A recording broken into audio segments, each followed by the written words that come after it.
Mal nix.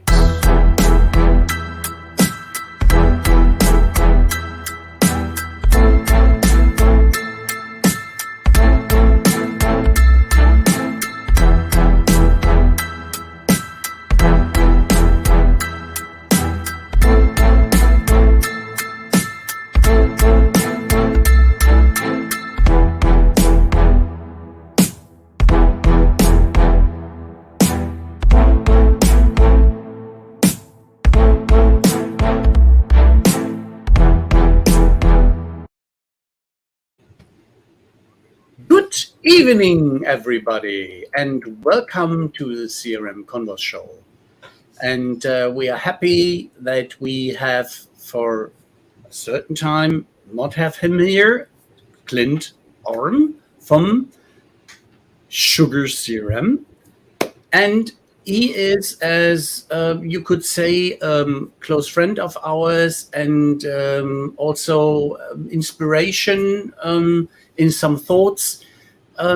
Here today, as he came around with some major thoughts on what's happening right now in our life, in economy, and how we can make things better, brighter, and create a future which is worthwhile to go for.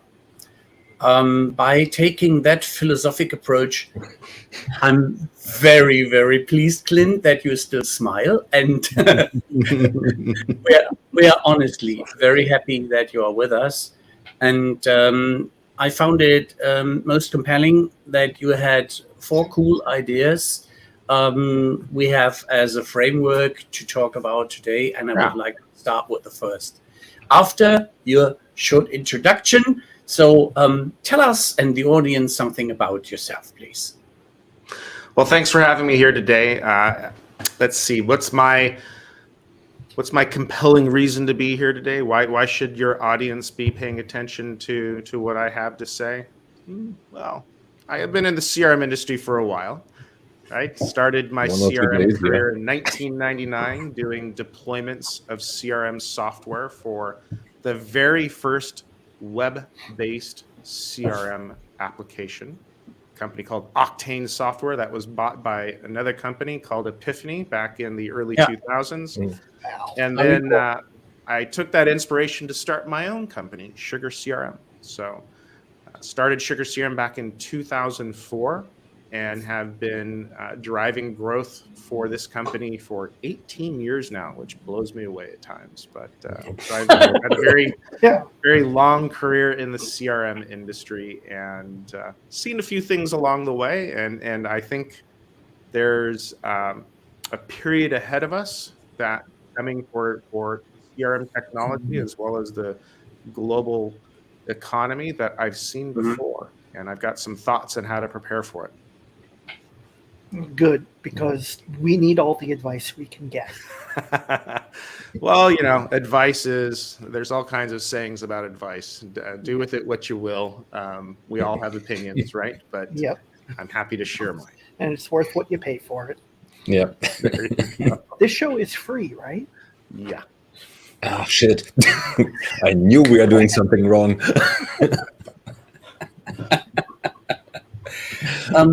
I would like to kick it off with that we all observe that we have a global downturn coming up. We have parallels to other economical challenges we have seen 2008, 2009 and following. We have a combination after we had a pandemic experience that we are in Europe nearly around a quite challenging, disastrous, uprising war scenario, which is taking ground for too much time already. And at the perspective that is nearly going up after 4 months for half a year. And people have thought and hoped that it would stop earlier. That will give us more challenges in addition to the COVID scenario. So let's talk about how do companies maximize under these challenging, let's say, environmental and economical framework, their sustainability, keeping their people paid, and not going for a disaster area like our airports and some of our transportation organizations, because they laid off too much people and now there is demand and they cannot deliver what they advertise. Clint. Well, it's certainly looking to be a challenging 2023 coming ahead of us, right? And I think the short version of it all is, in the times of economic uncertainty, get closer to your customers. Otherwise, your competition is going to be getting close to your customers. That's kind of the short version of it all.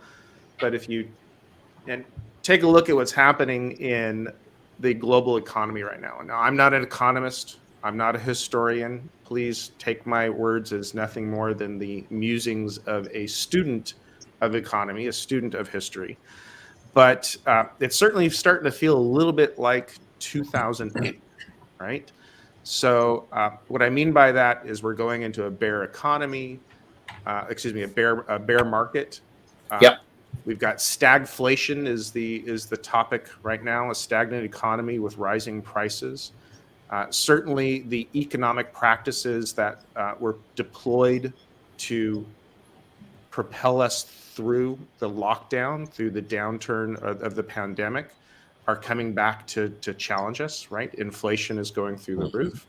And then, of course, we've got the horrible situation in Eastern Europe with Ukraine and all of the ripple effect that will have across, at the very least, the regional economy there, but certainly I would argue at the global economy. And so what my news feeds tell me is that I should be preparing for a challenging 2023. Okay. Only for a challenging 2023, or do you, I'm not politically correct, place it in vivid words, didn't the shit hit already the fan? Thank you for the visual. Yes, the fan is spinning, and from take the visual as far as you want to go there. Yeah. I think it's starting to impact us, no doubt about it. Here's an interesting data point. Our chief HR officer, for my own company, was reporting in our last executive team meeting that she's reading within the HR community that the Great Resignation is slowing down.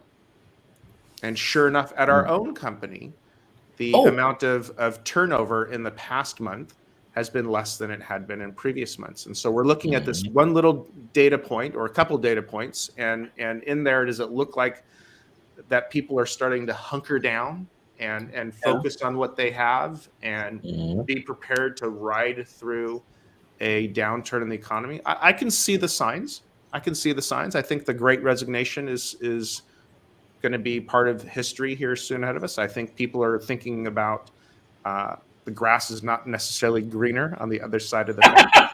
Okay. Maybe my current job is not such a bad job.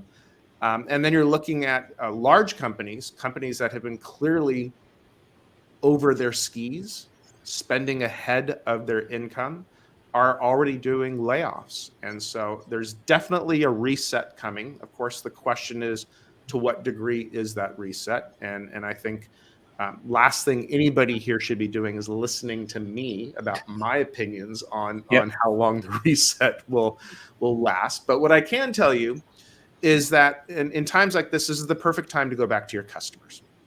Yeah. This is the time to embrace your customers. This is the time to make sure that your customers don't go elsewhere. This is the time to work with your customers to make sure that they're seeing the full value of the solution you're providing to them and how they can take further advantage of it, right? So what does that mean to you as a company? Retention, cross-sell, upsell, grab a hold of your customers and don't let go of them. And this is the time to really go focus on driving that value to your existing customers. How do you do that? With CRM technology. CRM technology is going to help you embrace your customers. CRM technology at its core is about creating relationships, customer relationship management with your customers. And I would argue more than ever, now's that time to really go embrace your customers. And because as I said earlier, if you're not, guess who is? Your competition is going to be trying to embrace your customers. Now, Related to that resignation, it's not to be ignored that CRM technology allows you to engage more customers with fewer employees. Right.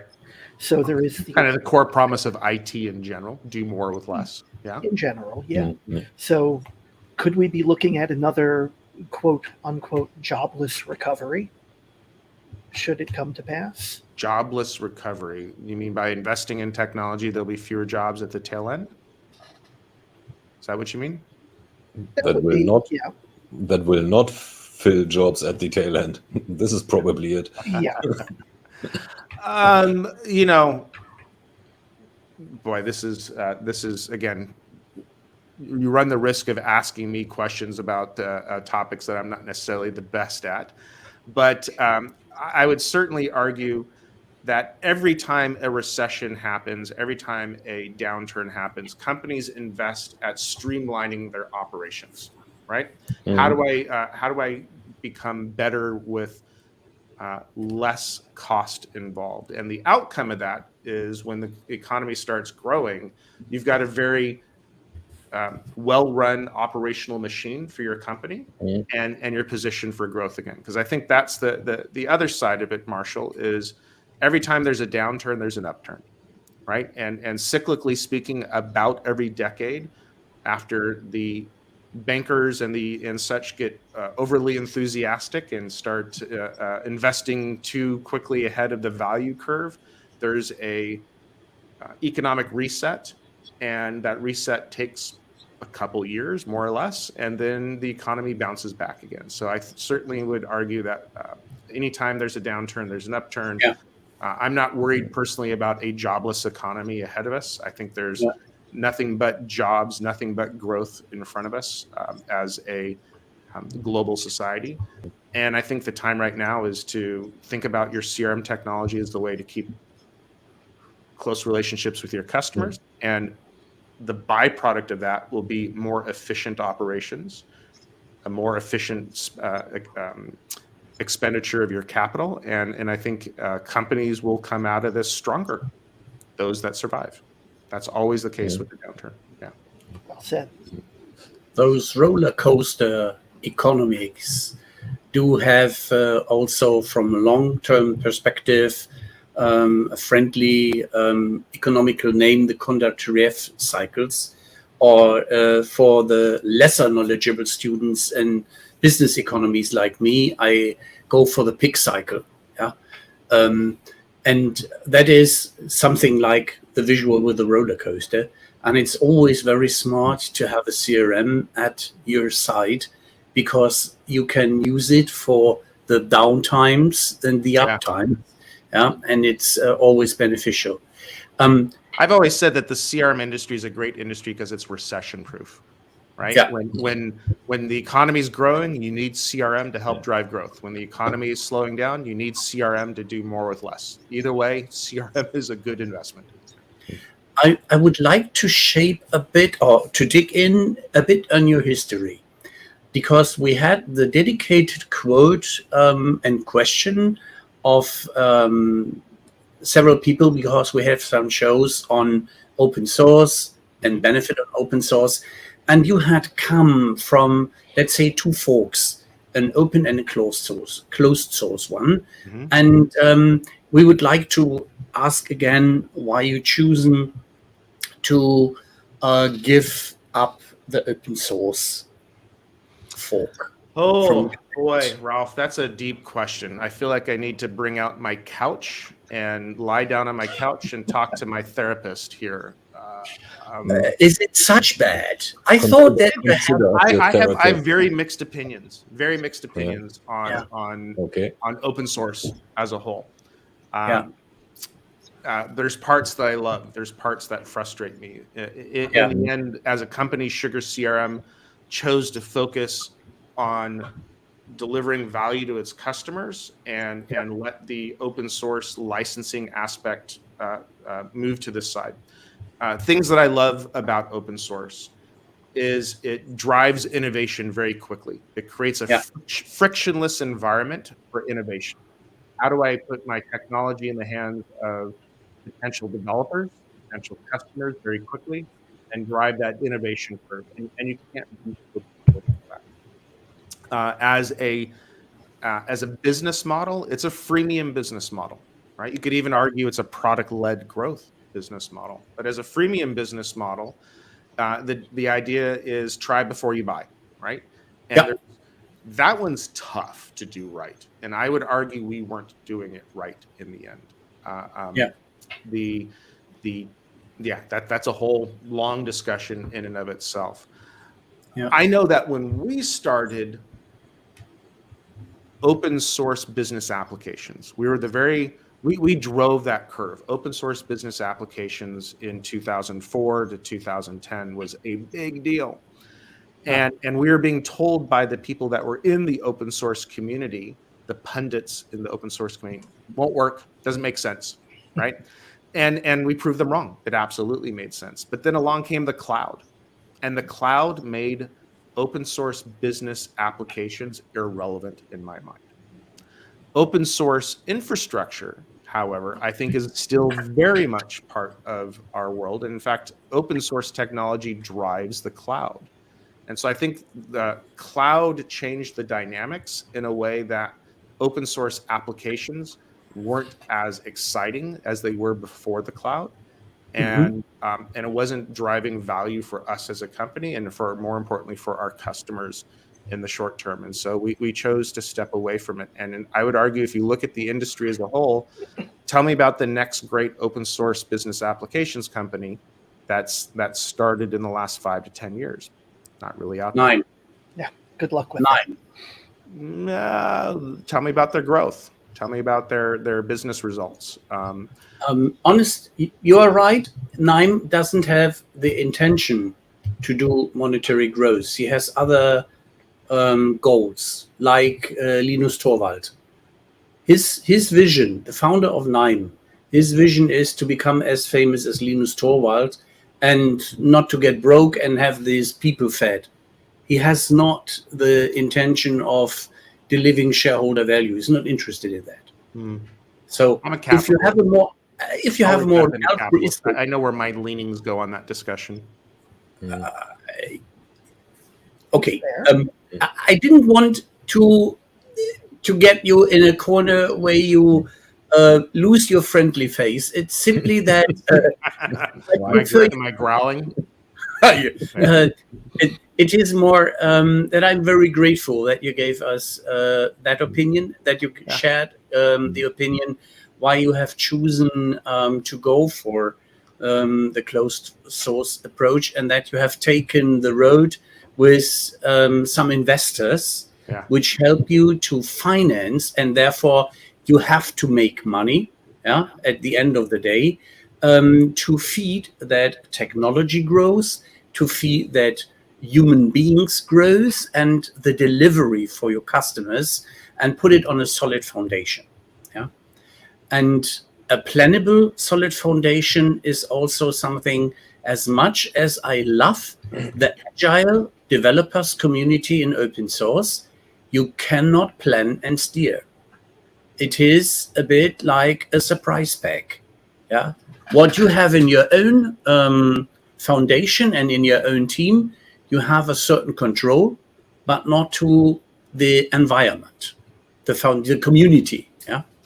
So I completely agree with your comments from a community perspective, from an innovation perspective. I think if you have the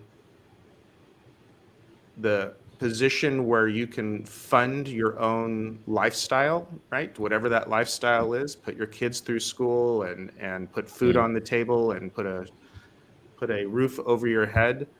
And you can live in an environment where you don't have to worry about driving revenue growth. which I think is something that can happen on an individual level quite nicely, then dedicating yourself to the pure pursuit of innovation, regardless of the economic outcomes, absolutely makes sense, right? And I applaud everybody who's in that position. But when you're building a company and you're driving revenue growth so that you can pay people, it gets challenging. And this is the hard part with open source and this is the part that just I never really was able to reconcile for me personally. That when you're successful, and here's the key thought: when your project is successful, you end up with a community that competes against each other, and from one perspective, you could say competition is what results in perfection, right? Or that's how you drive innovation. But you're working in a larger environment where other companies are trying to beat you, and when the product that lives in its own community enjoys success such that everybody wants a piece of the pie, and then they're competing against each other, it becomes a very difficult environment to drive growth when your competition outside of you is also trying to drive growth. And so that's the challenge that we ended up coming into, is we just spent a lot of time competing with our own community as opposed to harnessing that energy so that we're all going in the same direction together. Okay. And that is fundamentally, my opinion, the challenge with open source businesses. You can drive growth from $0 to $50 million quite nicely, but once you become a $50 million a year company, everybody wants a piece of the action, and then you start competing against your community, and it's hard to grow after that, because there's only so many hours in the day, right? I'd rather be fighting against my real competition, not my community members who are that's my opinion. It's maybe not the most popular of opinions, but it's one that comes from having lived it the hard way, trying to build a company, create a company, put food on the table for everybody. I applaud it and I embrace it. I didn't know that was get off your soapbox. Do you have a different one where there's a soapbox? I thought it was a taco. That was the applaud one. Okay. Which is a very nice way of saying, thank you, Clint. Let's move on to another topic. Not really, but if you say so, we can switch, such as when we dig in, and I'm grateful that you answered this so frankly, so honest, and also with in-depth, because there is audience like Christian, you know very well, who was looking for that answer a bit like in desperation, such as, I honestly want to know it. And so one day we have a discussion here on that floor where we exchange our thoughts in a broader way.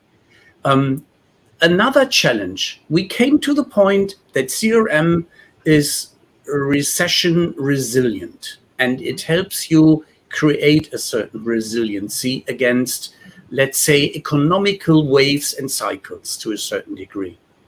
Now, Thomas, as a very smart head in our clan, in our gang, is asking and challenging us regularly with some interesting topics, such as automation, artificial intelligence. And he also came back to the point what you started telling as you were talking about CRM and not about CX. And we are very focused in the buzzword bingo, EX, CX, brighter, shinier, more features, more functions. But will CRM have, let's say, a fabulous coming back on the stage as what it is, not in a nice wrapping and another naming? Question.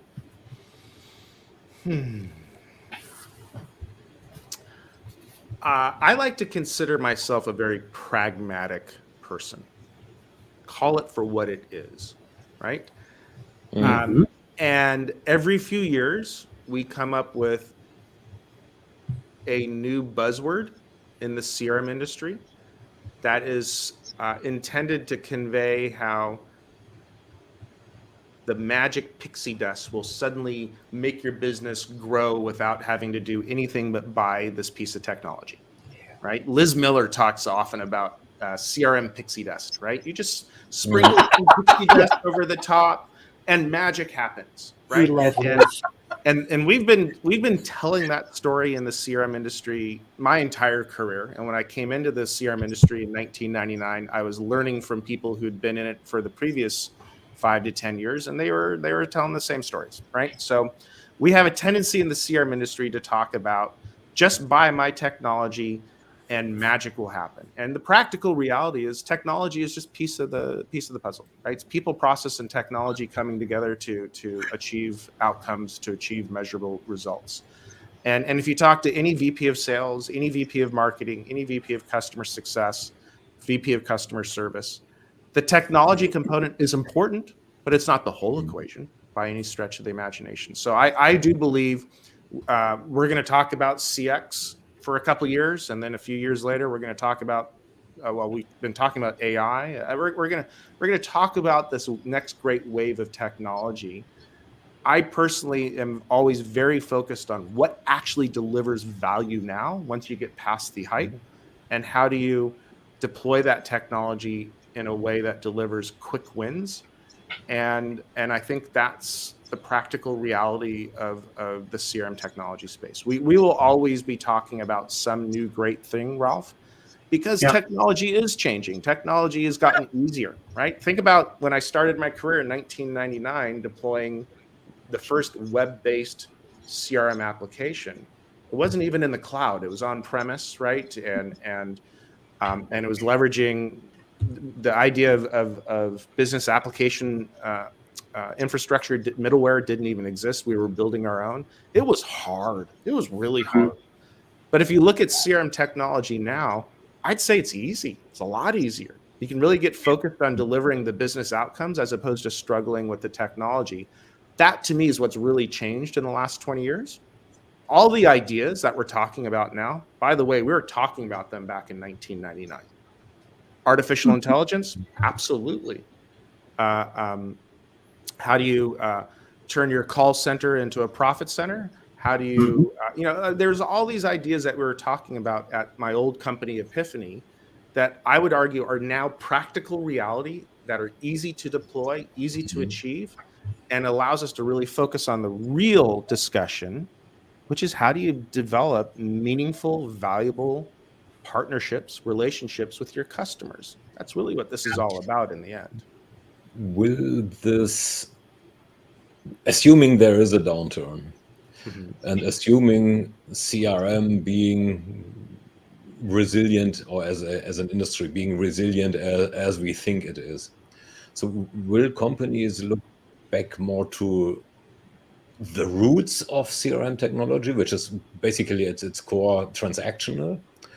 Or will this engagement mentality that came, or engagement philosophy, mentality, hype that came up in the past 5 years, 5, 6, 10 years, will that prevail? Where do you think will they focus, or should they focus actually?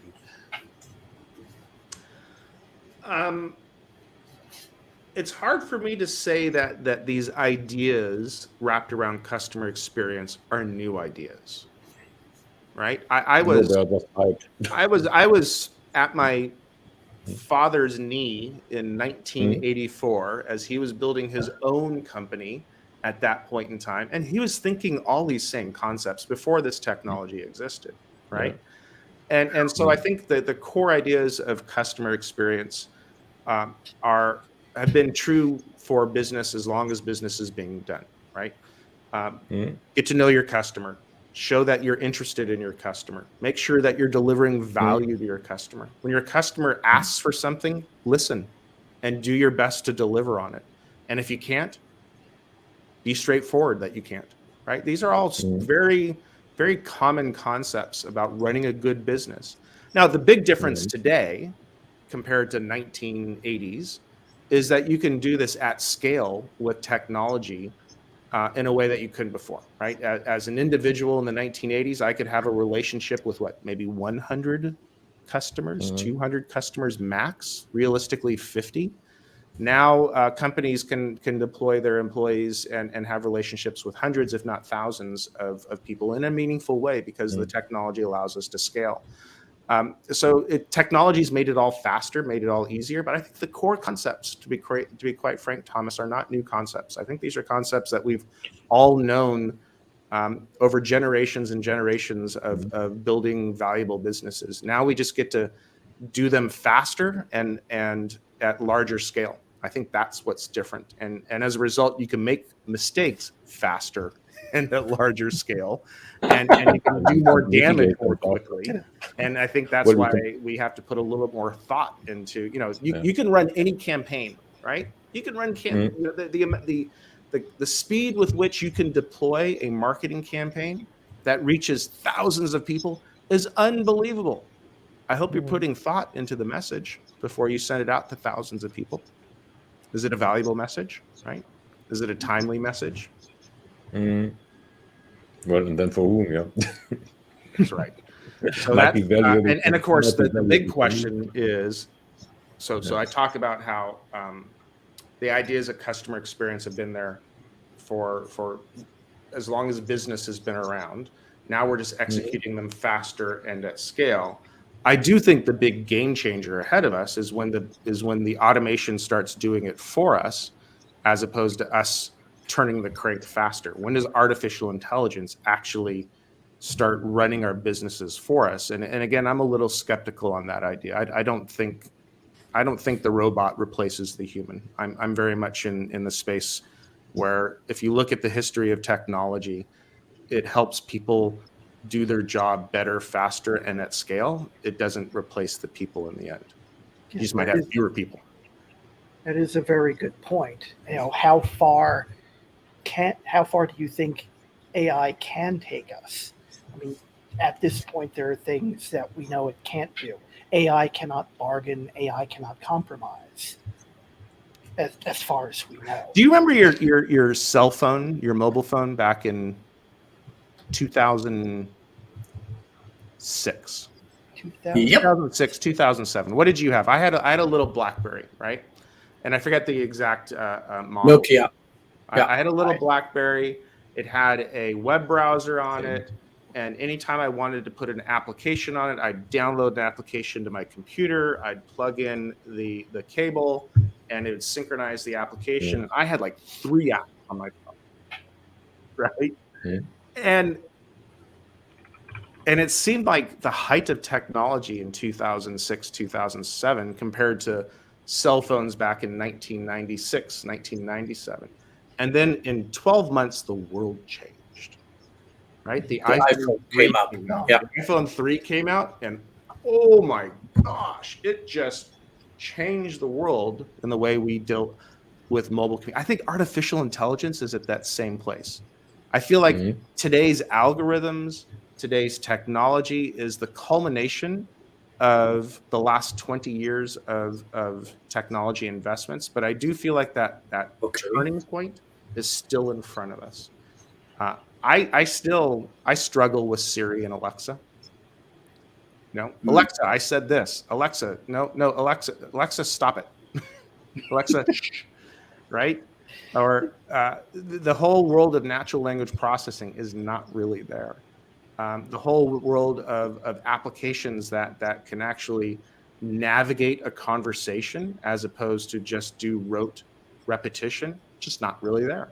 And so the idea that robots will replace people in the near term, not with today's technology. Today's technology is growing on this linear curve, and you need to see the point where it hockey sticks up into an entirely new way of interacting with the technology. Does that mean new algorithms? Does it mean new processors? Does it mean new clouds? Does it mean new interaction devices? I don't know. That's I don't live in that world. That's not my world.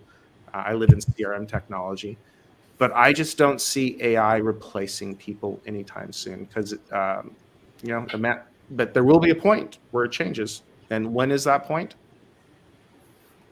I don't know. Feels like it's around the corner, doesn't it? But always just around the corner. So, yeah. Well, it will replace once we are in the need to create or get our own minority report, right? That's right. Aren't those ideas still driving so much of our innovation and thoughts? Yeah. Personalized ads right in front of you.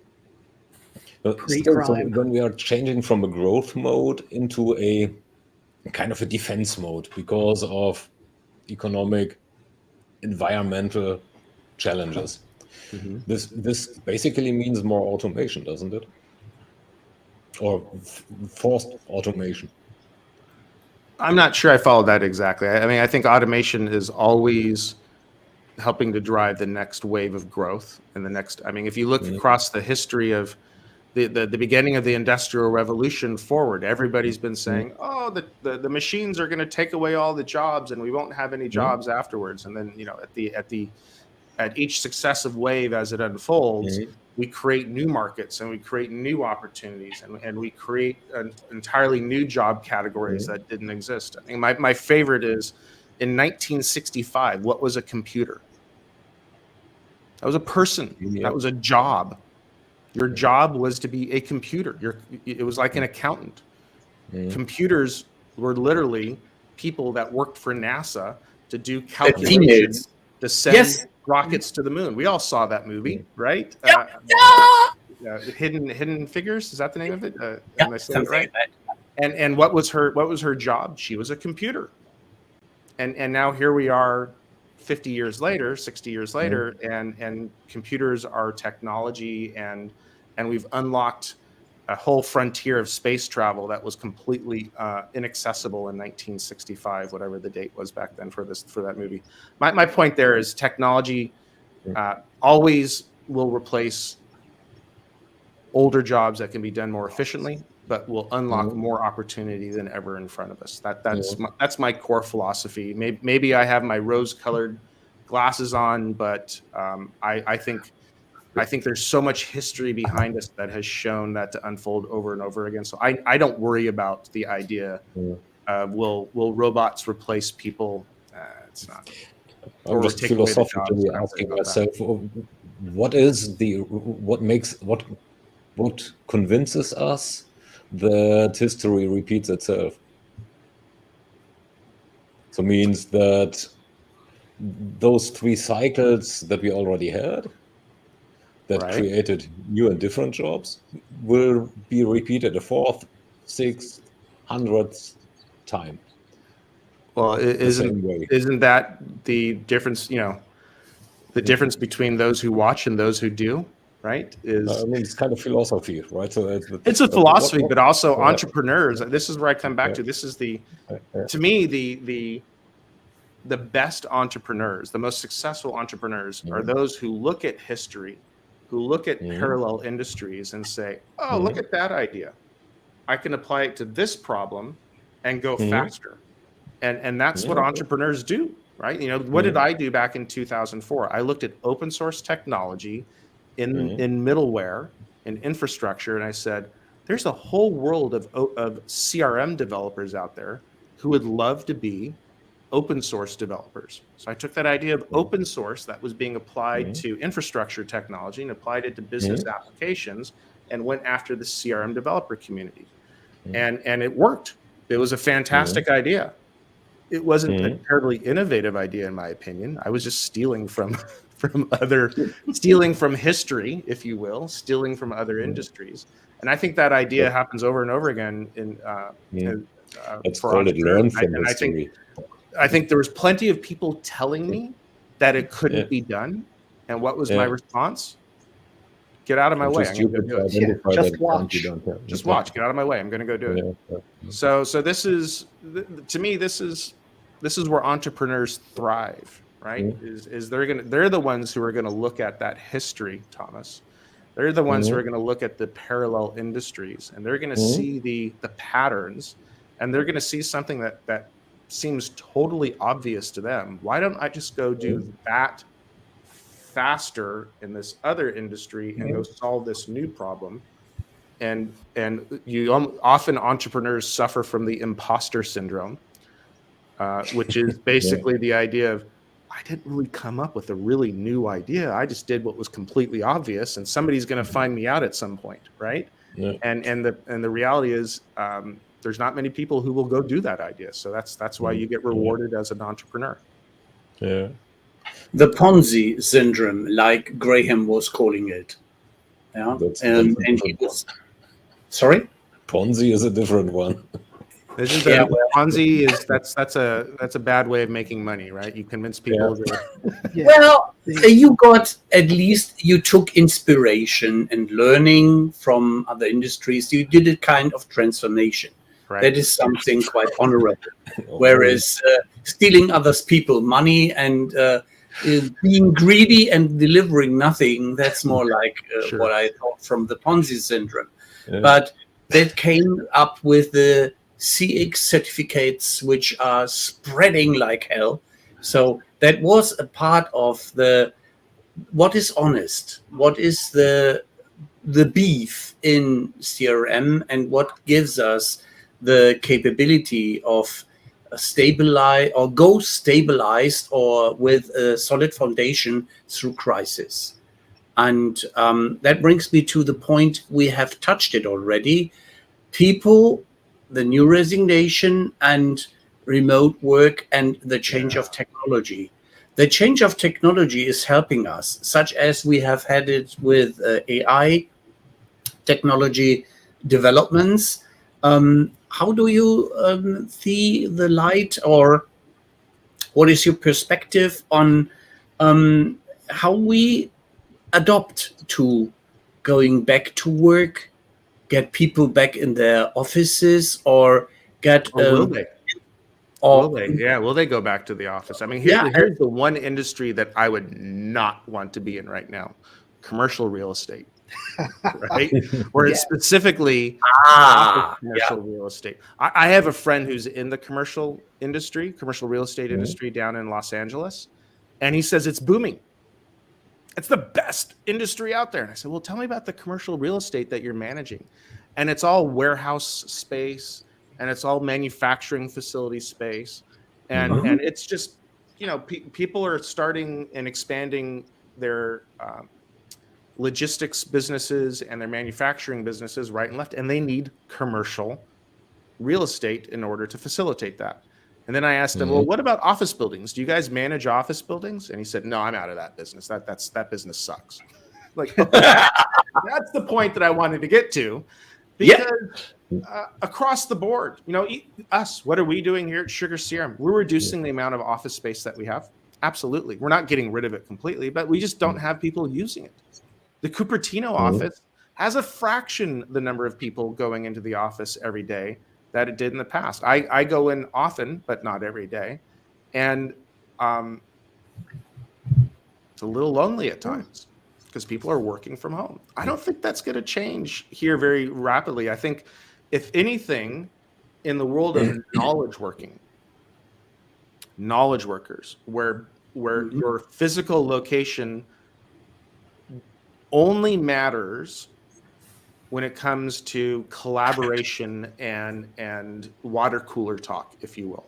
And I think today's technology has changed that equation forever. I think we will continue to have commercial real estate, absolutely. But I think when it comes to knowledge workers and office space, I think maybe WeWork was 10 years ahead of its time, right?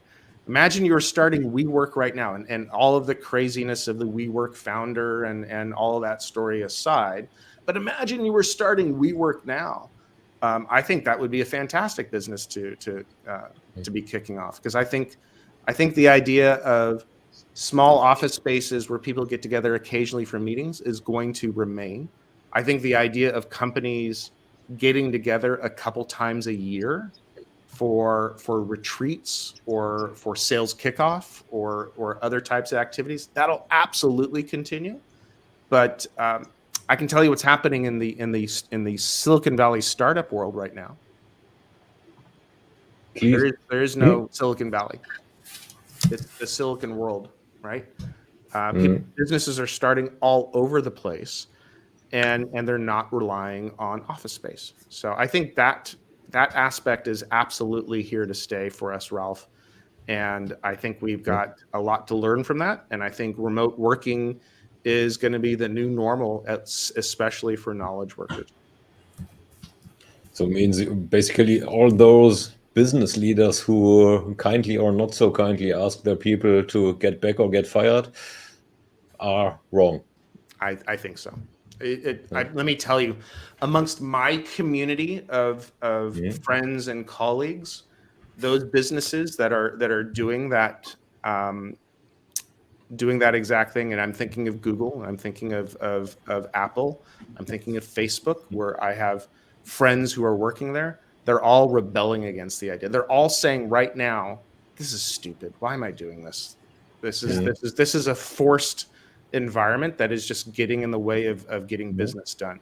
And I've had that exact discussion in this very last weekend with a colleague who works at one of those big names or a friend who works at one of those big names I just talked about, and he's a senior leader inside of that organization, and he thinks it's dumb. He just thinks it's a complete waste of time. So I think that's what do you see there, Thomas? This is me being a little cynical.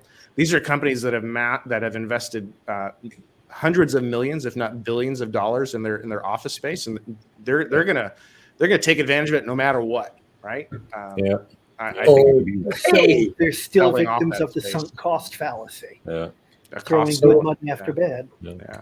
In our prep sheet, I had this as one of the statements which are less politely in the area of getting all the people back to the offices is something for control freaks, which would like to have glass walls, see their people work. One of my little signs, +1. One of your signs. I need the +1 sign. Yep. Control freak. I have only a thumbs up for you, but thank you. Then we go. You know what I do to manage inside of this new environment? This is firsthand knowledge. I start almost every day with my team that reports to me. There you go, +1. Thank you. My team that reports to me, we do a half-hour stand-up. Yeah, which is cool. And we just we chat. How was your weekend? What's going on? What are you getting done today? What do your meetings look like? And we do the team stand-up for my direct reports and one level down. And then at the end of the day, the leadership team, my boss, Craig, and my peers, the rest on the executive team, we get together for 10 to 15 minutes, and we have a daily stand-up. And I think that's working extremely well for us. And I look back on years in the office, and I wish I'd have done a daily stand-up most every day with my team in the mornings and connecting with my peers and my boss at the end of the day. And I think that kind of pattern, which, by the way, we established that pattern in the world of software development with agile programming, applying that concept of agile team collaboration across remote working. I think that's the future. I think it's already happening. We just had a note from fellow friend of the show, Rebecca Wetterman, Hello, Rebecca. regarding just this topic. There it is. And she makes a very good point. Yeah. I would paraphrase it to say, you can't schedule spontaneity. Yeah. The conversations that you have with your colleagues do not happen at fixed times of day. They happen on the spur of the moment. So what did we do last week? We did our sales quarterly business reviews in the Munich office for our European team. I think it's a combination of the two. I think you have to have occasional group meetings, which can happen in a serviced office environment. They can happen at a local hotel. They can happen at a local retreat facility. I think you have to get together face to face at least once a quarter, preferably once a month, but I don't think it has to be day to day anymore. I think technology has replaced that. I mean, look at this. We've got fantastic clarity on our cameras and our microphones, and the average getting the work done can happen like this. But I agree with Rebecca that you can't replace the face-to-face when it comes to true brainstorming and coming up with new ideas. You have to have a mix of the two. Yeah, but I don't think you need to have as much office space. Yeah, I'm very much in agreement with her as well. I personally am kind of a hermit. I do not go out to meet people. I am very happy to do my work at my desk, at home, or in an office. And I could have no windows, working in a concrete box. I need to have something to give me that social interaction with my colleagues. Yeah. So, I'm glad that we have this technology, but I do miss the office a little. When are we getting together at the next CRM show? What is the next CRM show that we're all going to be at together? That is a good question. Good question, yeah. The next two things I have planned are both vendor-based. Well, Marshall, I typically rely upon you to be my scheduler of CRM shows. I'm actually asking you very specifically, when are we getting together next? I'm looking forward to this. Well, then let me do some work on that. You might recall that I was the project manager of the German CRM Expo, and that has vanished. Yeah. I miss it. That was the best show. That lasted. Thank you. I walked out of CRM Expo with real leads every single time. Like, people went to CRM Expo to go meet the people it was a great show. I would look forward to coming out. And I'm going to argue that, that the cycles are changing. So 5 years ago, trade shows were going away. Why do trade shows when you could do this type of activity as we're doing right now online? Online webinars and such are going to replace trade shows. Trade shows are dead. And this is my thought right now, this very moment. What's actually dead now is the office environment, and we're all going to want to have some sort of trade show that we can collaborate together with our colleagues, both within our own companies across. And I would argue that now is probably the time of trade shows coming back, and maybe they have a new name, a new approach. But I think what's old is going to be new again in that context. What I would emphasize on that is that the concept of a mixed, let's say, a scenario where you have an excitement, let's say, time frame or timeline created. You have several online events which at the peak moment bring it together in a real on-site event, which is more focused to some topics, some conference parts, some exchange of ideas, some meeting tables which are moderated so that you have a very dedicated one-on-one experience or one-to-many experience, but on closed topics, on things which drive you forward, and you come energized out of that event and say, yes, I touched people, I hugged them, I could discuss with them. Yeah, well, ask Brent, ask Paul. They are the huggers. Yeah, that's such right. as I haven't had a Paul hug in 3 years. Yeah. Now, here's the thought, Ralph. Okay, just to take this a little bit further. I think what we just described here is absolutely going to happen no matter what for the next decade ahead of us. Why? Because there's some really profound business economics driving. You can save a lot of money, right? You can reduce your if you replace your facility spend with a fractional spend around occasional get-togethers at conferences and stuff like that. I think the economics of it and the fact that the lockdown trained all of us to be comfortable with this environment, I think it's going to happen no matter what for the next 10 years. But is it the right answer? Is it the right answer? Because I look back at IBM, And IBM was a customer of mine for a decade. And IBM embraced remote working as early as 2010. And they were shutting down offices around the world.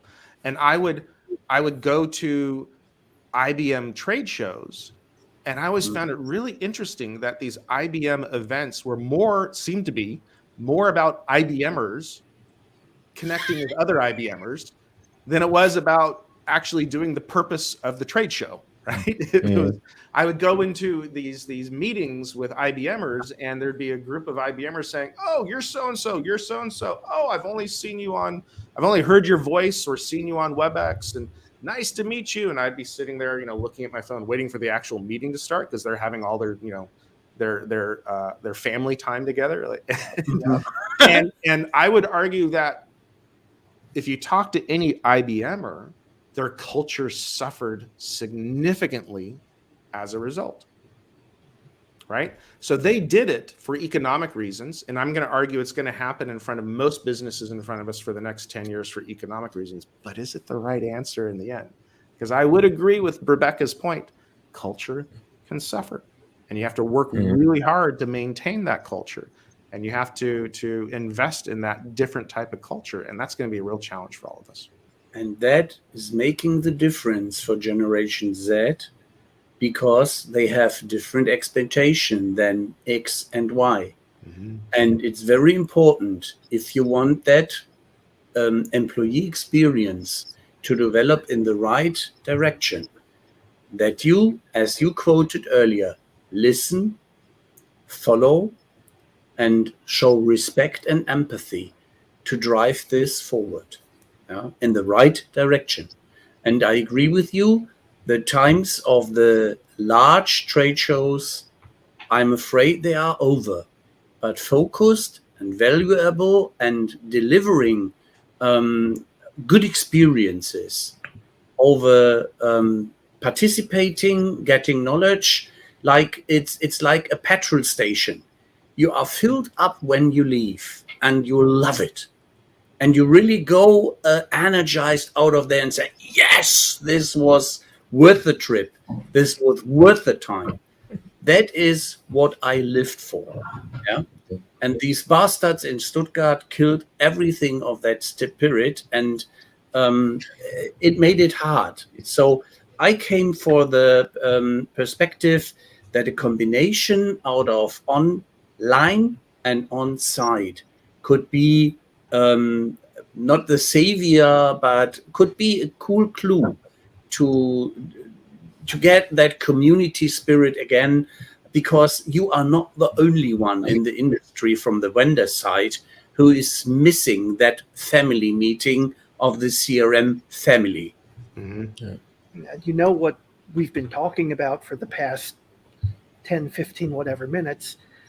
Employee experience. Yeah, we've come back to it without. I'm surprised Rebecca hasn't made a comment to that effect in LinkedIn for us, right? Oh, give her a minute. Give her a minute. She's still recovering from back surgery. She'll a little slow still, but she'll get there.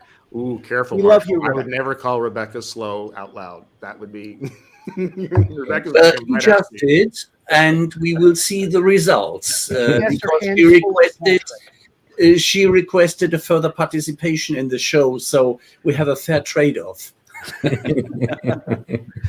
I do think there's, boy, you've got my wheels spinning on the future of company meetings and company trade shows and company. You could imagine an environment where maybe 2 or 3 companies come together and have a mini trade show event focused around their particular companies, and then they bring in all their employees for one day to have the company meeting separately, and you have hundreds, if not thousands, of people together for.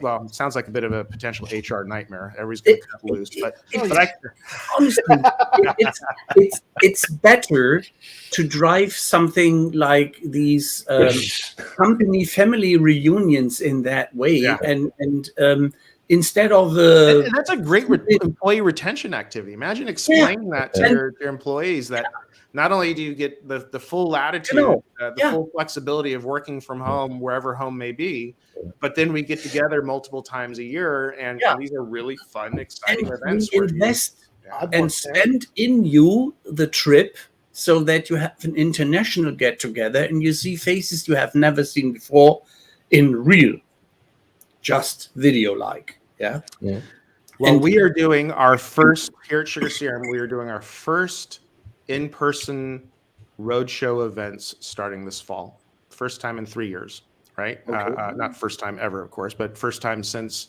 lockdown.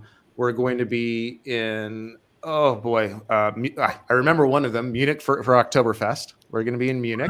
Remember that one? Of course. Wonder why that. Boy, every one of my employees is saying, so what do I need to do to be at the Munich event? I just tell me how do I get there? And then we're doing one in London. What do I have to sell? Exactly. Then we're doing one in London. We're doing one in Chicago, and I have no doubt that those. That's a great point, Rebecca. You can't force a culture. Yeah, it magnifies those management problems. I would agree with that. But there you go. Again, back to my comments of be careful of getting too many excited people together in one place at one time. But we're going to have our own mini trade show events, if you will, and it's building some great excitement.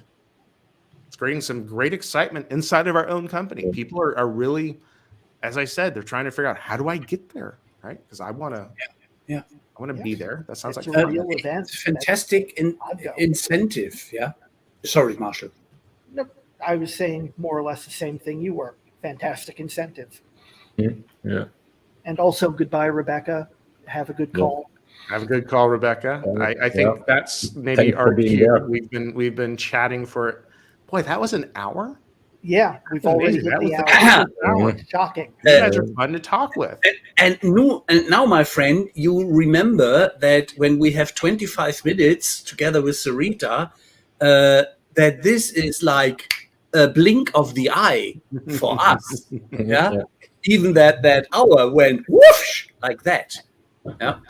And if you have a customers meeting and you do a training or something like that, and they say, wow, these were 3 hours? Where did they go? Where did they go? Yeah. And I love when people say, we had so much more to talk about. And this is exactly the point to re-invite you again shortly. And get you. We came up with the idea of the CRM Next to replace CRM Evolution and CRM Expo, right? We should have CRM Next US edition, CRM Next European edition, and I'll be there. I'm absolutely there. You are very honest. Winfried Felser's competence site did create the next CRM Next show. Okay. They did. Due to COVID, it couldn't get up and running. But he has the name, brand, and he has registered as trademark. So he should go for it. And I agree. What I would like to encourage you is think with your colleagues in the board about a research you sponsor as one of the key sponsors, how EX is influencing CX, because we believe that it needs more than simply. Can't laugh. He's doing ABC. Always be closing. He's doing great. Keep going, Ralph. I was in the moment, and then Thomas snickered a little bit. I'm like, oh wait, he's closing me on. A sales pitch, a live sales pitch. But I respect that. Ralph gets the gold watch and the steak knives. A good salesman. That's the world I live in, right? A good salesman is always closing. Okay, Ralph, I broke your strike. Okay, we're doing the point is simply that if I would have a heartbeat in my science here, that is, we are really burning for that idea, because we we looked very much up and digged in large amounts, but we couldn't find the proper figures and numbers. And we are so challenged by the Esteban Kolsky approach. Show me the numbers. Yeah. So no argument with Esteban if you don't have ZDF, Zahlen, Daten, Fakten, figures, data, and truth or proof. Yeah. So as you have sponsored two very cool researchers, I thought it's time for As you're another. saying this, all I'm thinking is of that quote, 95% of all statistics are made up. Well, I think if you have some cool brains behind No, it. I agree. Data drives the discussion. Data drives the discussion, and I think there's an open, there's some unanswered questions there. I like the idea. I do. Yeah, and we trust that one of the drivers of our today's discussion was that with CRM and let the platform do some of the work and help you decide in the right approach. I'll go with most of the work. Yeah, let the platform do my work. The closing point should be that it helps you to come over the challenge of losing customers and gives you the opportunity of keeping them, so that we have at the end of the show the starting point again, such as CRM is helping you through challenging times. And there we go. We've done the full circle for the past hour. Wow, that is As I said at the beginning, now's the time to embrace your customers before your competition does. Such is what the friendly gentleman commented and gave a fine applause on that one. He just quoted it to me, but it was honestly your quote. Yeah. Ralph's going to have that one framed and put on the wall. You are completely correct, Ralph. He also said that he had have his name right there. Private chat. going on the business cards. That's right. That one, Ralph being completely correct in lieu of you, Clint, probably makes the perfect final last words, famous last words, not final last words. He's going to record me saying that. You said on July 5th, 2022, that I am completely correct. Yeah. Okay, I will show this to my wife. Trust me. That sounds like Carl the snake. Okay, folks. So ich muss mal los. Hat mich gefreut. Bis nächstes Mal. Go backstage. Thanks to everybody who participated. Take care. See you next week. Take care. Going backstage now.